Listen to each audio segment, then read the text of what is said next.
દામોદર નોતરા વાડી રાજા રામની વાડીએ બેઠા વાસુદેવ પાયરે બેઠા પુરુષોત્તમ કાંઠે બેઠા ગોરમાં સુખડાયો શ્રી રામ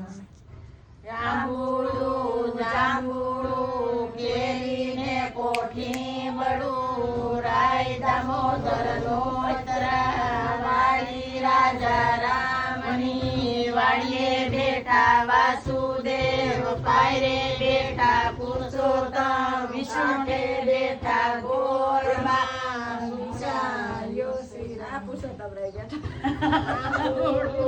જાંબુડું કેરીને કોઠી બડું રાય દામોદર નોતરા વાડી રાજા રામની વાડીએ બેઠા વાસુદેવ પાયરે બેઠા પુરુષોત્તમ કાંઠે બેઠા ગોરમાં સુખડાયો શ્રી રામ. એવું નહોતું, મેં કેવું કહ્યું.